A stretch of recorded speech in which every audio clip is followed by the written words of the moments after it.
Oke teman-teman, izin share tutorial cara membuat heatmap dengan aplikasi R menggunakan package yang namanya ggplot2. Mungkin teman-teman ada yang belum tahu heatmap itu apaan. Heatmap itu kayak gini teman-teman. Jadi teknik visualisasi data biasanya kan pakai bisa kan pakai bar plot atau pakai line gitu kan, atau pakai garis-garis gitu biasa. Kurang oke gitu, kurang keren gitu. Nah ini tuh kan lagi rame nih cara visualisasi data menggunakan heatmap. Heatmap itu kayak gini. Jadi misalkan di sini ada ini nih, ada di sumbu X-nya ada bulan, ini ada tahun. Ini data produksi batubara di US. Nah, misalkan gini, pada bulan Agustus tahun 1994 itu jumlah produksinya sekitar berapa nih? Sekitar 2,1 mungkin ya, atau 2,12 ya. Nah, sedangkan pada bulan sebelumnya, bulan Juli 94 itu rendah. Cuman berapa? 1,68 dan sekitar segini ya. Tuh. Jadi warna ini merepresentasikan berapa persen sih jumlah produksinya tiap bulannya dibanding tahunnya gitu. Itu tuh kayak gitu. Nah, di sini kita akan membuat heatmap dengan menggunakan R. Sebenarnya heatmap ini bisa kita bikin dengan menggunakan aplikasi-aplikasi keren lainnya ya, seperti ada namanya Gephi, ada namanya Origin, cuman itu berbayar.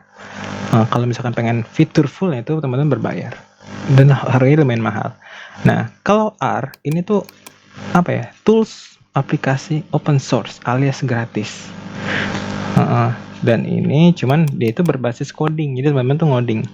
Cara bikin heatmapnya, kalau misalkan pakai aplikasi tinggal klik, kalau ini teman-teman ngodingnya nggak begitu repot. Nah, ya seru lah pokoknya. Nah, di sini kita akan menggunakan heatmap dengan menggunakan ggplot2. Nah, mungkin bagi teman-teman ada yang benar-benar awam banget apa itu R bahkan ya.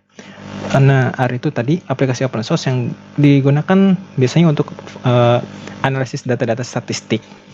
Data-data statistik kayak gitu, data-data macam-macam lah pokoknya.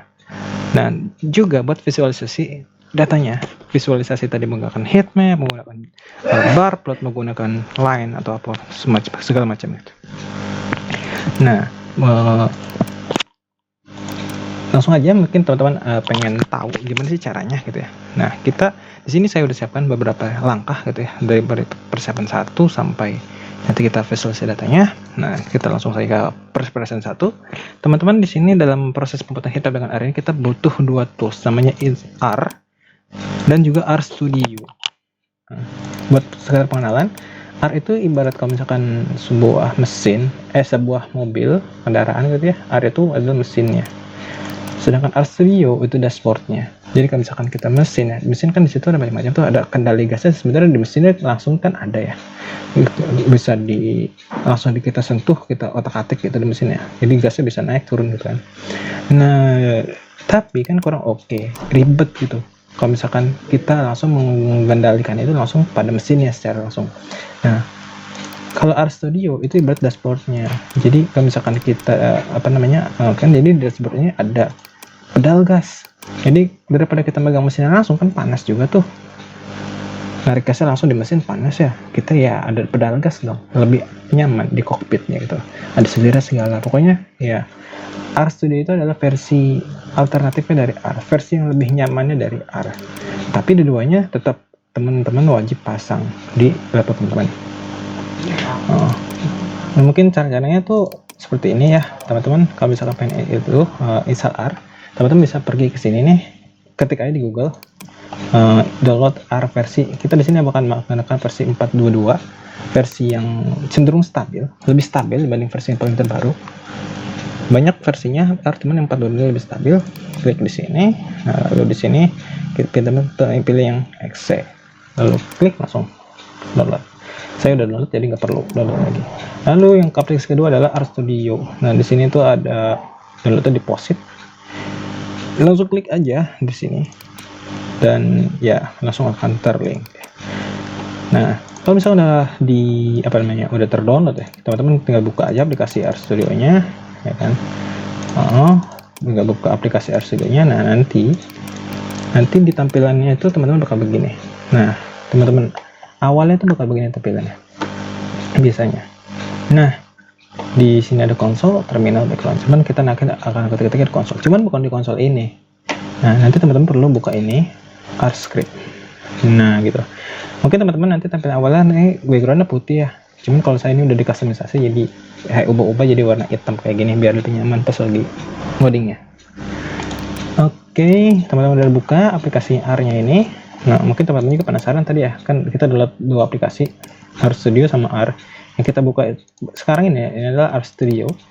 Sedangkan yang aplikasi satunya, yang R, itu kita tidak buka. Tapi tampilannya kayak gini. Nah, sebenarnya tampilan kayak gini deh. Kita juga sebenarnya bisa ngetik di sini. Kita bisa ngoding di sini. Cuman tampilannya kurang enak. Lebih enak tuh di sini. Nah, di sini sebenarnya tadi aplikasi yang R ini, R 4.22 ini, konsol itu diselipkan di sini, dia nih, bagian dia. Nah, cuman kalau misalkan orang-orang ya biasanya itu pada ngetik itu di sini. Ketiknya di sini. Oke, nah kita akan lanjut ke tahap selanjutnya. Setelah teman-teman udah install aplikasinya R dan R Studio, nah teman-teman ada version 2 yang perlu dilakukan. Yang pertama itu adalah pembuatan file directory. Jadi nanti kalau misalkan teman-teman ngerjain apapun nih di R Studio, setelah dikerjakan pasti kan akan di save ya. Nah, di save-nya itu nanti ya kita bikin folder biar lebih enak, biar lebih teratur. Nah, di sini saya bikinnya di folder dokumen dengan nama folder R. Nah, oke. Lalu setelah itu kita perlu apa lagi nih? Oke, siapkan file yang akan kita otak-atik. Nah, tentu kan kita bukan hitap ya. Nah, tentu ada data apa sih yang pengen kita hitapin gitu ya. Kita bikin buat dari hitap. Nah, di sini contohnya kita ingin melakukan visualisasi data hitap dari data enzim. Jadi ceritanya di sini ada enzim. Kita punya enzim nih, dapat enzim nih dari masing-masing tempat ABC dengan konsentrasi masing-masing di tempat itu sekian. Nah, kan kalau lihat data begini kan kurang enak ya. Jadi kita pengen visualisasikan dia menjadi heat map. Menjadi seperti yang tadi ini. Jadi kayak gini lah kira-kira tampilannya nanti. Nah, kita perlu siapkan itu di Excel ya. Nah, untuk membuat heat map dengan ggplot 2 itu kebetulan ada apa ya, kayak format khusus di Excelnya. Jadi kita perlu atur lagi dari tampilan yang seperti ini kita ubah menjadi seperti ini. Nah, dengan tadi enzim-enzimnya, terus nama habitatnya itu kita pindahkan di sini, dan value-nya itu atau konsentrasinya itu masing-masing kita pindahkan di sini. Lalu file itu nanti akan kita save as sebagai file CSV di sini. Nih, command deleted. Kita save, kan? Udah saya save aja gitu. Oke. Udah. Baru nanti kita teman-teman buka lagi aplikasi R Studio-nya. Nah, tadi kan aplikasi R Studio ini tadi kan teman-teman udah bikin nih folder directory-nya R di sini. Cuman folder kita ini masih belum terlink, belum terhubung. Kalau saya udah terhubung ya, tapi ceritanya belum terhubung dengan R Studio kita. Kita perlu linkkan dia dengan cara tadi kita klik di sini yang titik 3 ini. Lalu kita pergi ke dokumen tempat tadi kita nih. Nah, ini nih di R, lalu klik open. Dan masuklah dia file di sini. Dan kebetulan kita ini nanti akan data yang kita ingin visualisasikan tadi di Excel tadi itu kita simpan juga di file R. Nah, walaupun udah masuk nih kita impor nih, datanya ini masih kita perlu panggil dia ke dalam sini. Tapi sebelum itu kita panggil juga di sini. Nah, kita panggil datanya. Nah, di sini kita perlu otak-atik nih. Biasanya nih, kebetulan saya udah langsung beres nih, udah rapi nih data yang perlu kita lihat yang di sini ya, udah rapi. Biasanya karena begini nih. Nah, ini harusnya ini headline-nya kan, harusnya ini head column-nya, tapi masuk sebagai bagian row. Nah, teman-teman perlu atur nih heading-nya. Jadi yes, nah seperti ini. Lalu kita tinggal import. Nah, masuklah datanya, tampil di sini. Oke. Oh iya, tadi kan setelah kita mengelingkan folder R tadi dengan R Studio kita, setelah kita linkkan, kita perlu patenkan dia dengan cara klik ini di more nih, langsung set as working directory. Oke, udah. Udah kita nih udah setengah jalan nih, kita udah upload datanya, udah kita masukkan dia ke R. Nah, tinggal kita otak-atik datanya, kita proseskan dia menjadi heat map. Nah, pertama kita panggil dulu si data tadi ini ada di sini ke dalam script ini. Caranya gampang aja, langsung aja tinggal ketik namanya, nama filenya, lalu ketik run, klik run, ataupun teman-teman bisa dengan Ctrl Enter, sambil tekan Ctrl lalu Enter, akan tampil seperti ini. Nah, ini dia filenya. Nah, oke. Kita udah panggil file, lalu kita ingin visualisasikan. Di sini tadi seperti ada di judul tadi, kita akan memproseskan data kita menjadi heatmap dengan menggunakan package tulisannya nih kayak gini nih, package yang namanya ggplot2. ggplot2 ini salah satu package dari sekian banyak package di R yang lagi ngetrend buat visualisasi data. Salah satunya adalah heatmap. Nah, kalau misalkan teman-teman baru install R Studio, teman-teman biasanya tidak menemukan package tersebut. Misalnya di sini nih, biasanya nggak ada di sini package-nya, daftar package ini, daftar package bawaan R. Nah, ggplot2 ini biasanya belum ada. Nah, makanya karena itu teman-teman harus menginstalnya. Install package-nya itu dengan cara install ketik package, langsung aja nih kata ketik ggplot2, lalu klik run atau Ctrl Enter. Nah, kalau karena saya udah menginstal, kebetulan udah ada nih di sini punya saya, jadi saya nggak usah menginstal dia, tapi teman-teman bisa menginstalnya. Nah, lalu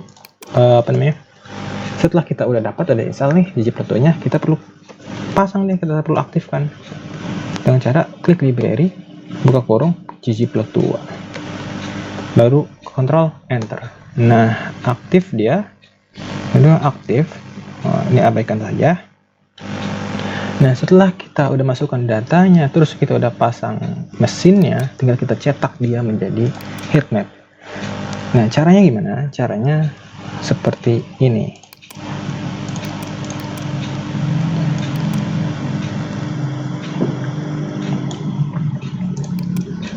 Nah, kebetulan saya udah membuat code-nya, jadi nanti enak, tinggal cepat itu, tinggal kopas-kopas saja. Teman-teman juga nanti bakal dapat code-nya. Cuman saya di sini akan menerangi apa sih maksud dari code ini. Nah, jadi di dalam ggplot2 ini dia tuh selain dapat selain dapat membuat visualisasi heatmap, ggplot2 ini juga sebenarnya bisa untuk melakukan visualisasi macam-macam, seperti namanya ada bikin kolom nih, bikin bar chart, atau bikin heatmap ini nih, ada bikin macam-macam nih, kurva, ya kan, ada bikin dot plot, arrow, macam-macam tuh, banyak. Tinggal teman-teman pakai aja yang mana. Nah, kebetulan kita sekarang mau bikin ini bikin heatmap pakai Geom_Tile. Nah, Geom_Tile ini kalau misalkan tadi di R Studio ggplot2 ini namanya package, ya, Geom_Tile itu namanya fungsi. Jadi kalau misalkan bikin line, tinggal ganti aja jamnya jadi jam line atau apa gitu ya. Nah, oke, di sini kita udah masukkan sebuah coding nih di sini, kode. Apa sih maksudnya yang saya bikin ini? Ini kode ini berlaku kalau misalkan kita pengen bikin heatmap ya. Ini buat bikin heatmap. Nah, pertama adalah kita panggil nih si library kita, si package kita ggplot. Habis itu kita buka tutup kurung ya. Di sini ada nama file kita. File kita terdapat enzim. Kita sebut dulu di sini. File enzim. Terus kita ketik AS. Ini udah bawaan ggplotnya. Klik AS. Lalu di sini, tadi ingat teman-teman, kalau misalkan heatmap itu di sini kan ada sumbu X, di sini ada sumbu Y.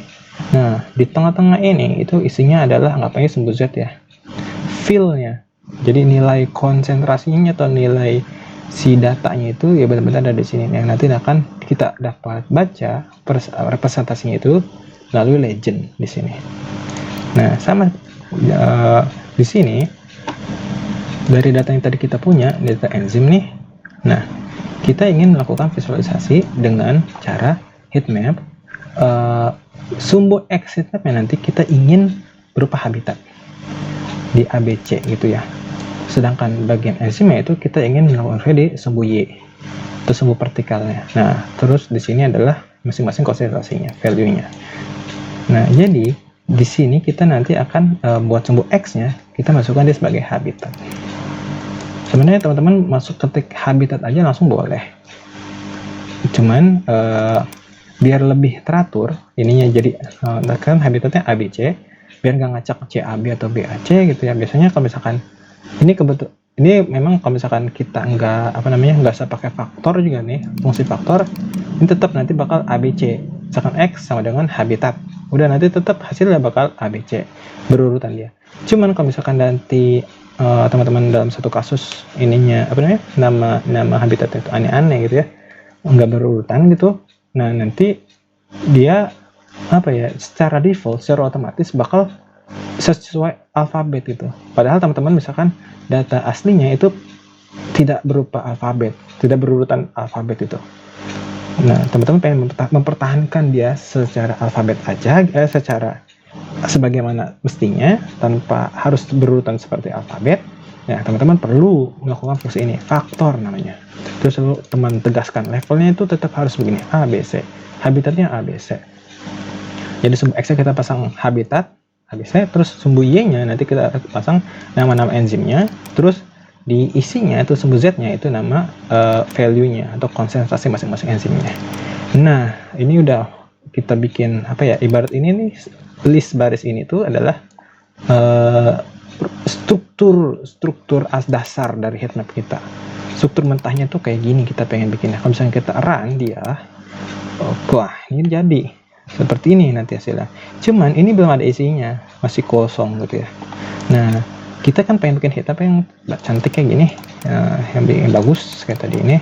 Kita perlu tadi fill-nya fungsi geometile. Kalau misalnya kita tambahkan, kita run di sini, tik. Nah, dia jadi seperti ini. Oke, ini adalah tampilan heatmap default yang diperoleh dari geometile dari ggplot2. Nah, ini kan sebenarnya lumayan bagus ya dibanding tadi. Cuman kalau misalnya pengen teman-teman custom lagi, misalkan di sini nih ada kata nama enzimnya pengen dihapus, ini nama ini pengen dihapus. Ini value-nya bukan value, harusnya misalkan konsentrasi atau apa bisa diganti. Dari sini ada kayak bekas kayak ada sisa abu-abu gini nggak nyatu, kayaknya kurang oke. Teman-teman pengen custom ya tinggal ditambah aja mau di custom apa. Mau di custom apa. Nah, kebetulan kalau misalkan pengen teman-teman lihat di ggplot2 nih, tadi kalau misalkan ketik kita cari di geometile mana sih geometile. Nah, di sini banyak customnya, jadi tinggal dipilih aja yang mana customnya ini tadi. Nah, atau kalau misalkan di sini bingung, teman-teman tinggal googling aja, atau lebih gampang lagi tinggal tanya ChatGPT.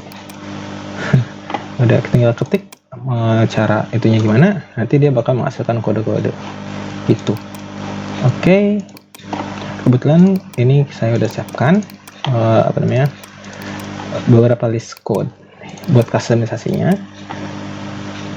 Jadi nanti saya share juga, teman-teman tinggal kopas aja. Intinya sih buat customisasi dasar heatmap itu, bikin heatmap itu yang tadi cukup sampai geometile aja. Yang penting ininya nih rapi, AS-nya, data X-nya, data Y-nya, dan data value-nya. Sedangkan sisanya itu kita buat ini aja, buat customisasi lanjutannya. Nah, tadi kan hasilnya seperti ini, hasilnya nih jelek. Nah, setelah saya custom nih, diklik run, set, nah hasilnya berubah jadi lumayan cantik seperti ini. Oke. Untuk isinya itu ini apa aja maksudnya ya, teman-teman bisa coba ya.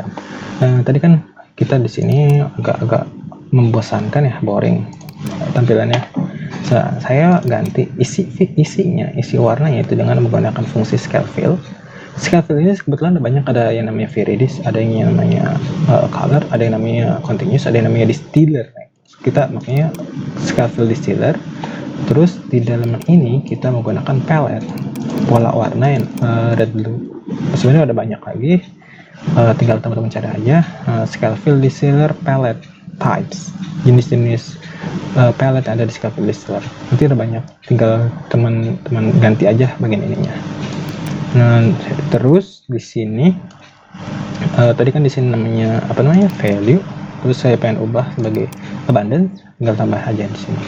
Oke. Nah, sekedar info kalau misalkan teman-teman tahu, jadi di setiap bahasa pemrograman itu ada dua jenis data. Ada namanya data data ini sebenarnya nggak ada kaitannya, nggak ada kaitan sama visualisasi data kita di sini, cuma sekedar info aja. Ada namanya sebut data string. String itu kayak nih, judul kayak gini nih, nama title abundance atau nama habitat, itu tuh string huruf. Ada juga namanya data integer. Integer tuh yang kayak gini nih, yang nomor angka-angka. Kalau string itu perlu dikasih strip kayak gini. Kalau itu integer nggak usah. Itu nggak ada, itu disclaimer aja. Oke, udah dapat nih, udah kita atur tadi legendnya seperti ini. Terus kita ubah jadi kayak gini. Ini udah jadi. Oke, tinggal misalkan kita pengen save datanya. Datanya save gimana? Kita pakai fungsi namanya ggsave. Ggsave, kita kopas di sini. Oke. Kita kita simpan dia file engine heatmap. Ini di sini kita atur juga judulnya apa, terus ukurannya gimana, terus DPI-nya. Nah, yang paling penting DPI sih. DPI ini kalau buat paper minimal itu 600 DPI biasanya. Nah, tapi lebih bagus itu di atas 600 ya, bisa 1000, atau bahkan kalau di science tuh lebih tinggi lagi kayaknya, berapa gitu, jurnal science. Nah, karena misalkan di sini tuh saya pasang compression biar datanya nggak gede banget hasil plotnya. Soalnya kan kalau DPI makin tinggi berarti size filenya bakal makin gede. Oke, kita ggsave ya kan. Kita Ctrl Enter dia, set. Nah, udah tersave. Ada di mana? Ada di sini dia. Ada di file yang tadi kita itu. Nah, kalau kita buka, oke, di hasilnya. Ini hasilnya. Nah, tapi ada yang aneh nih. Nah, di sini di plot kita nih, legendnya kan cuma segini doang tingginya nih. Kita zoom, segini doang nih. Cuman kok kenapa kalau pas di ini, wow, jadi tinggi banget. Ya, memang begitu. Jadi kita perlu sesuaikan lagi. Misalkan di sini saya ubah jadi 0, berapa ya? 0, samain aja 0,4. Oke, kita save lagi dia. Oke, kita misalkan biar ketahuan berubahnya, kita Ctrl Enter. Nah, ada kita save. Nah, ini ya. Nah, hasil udah begini. Oke, ini hasil heatmap yang udah kita bikin nih. Lumayan bagus ya, siap buat ditampilkan dalam paper. Oke, segitu aja tutorialnya, semoga berguna. Nah, jangan khawatir untuk untuk scriptnya ini nanti bakal saya lampirkan juga di deskripsi.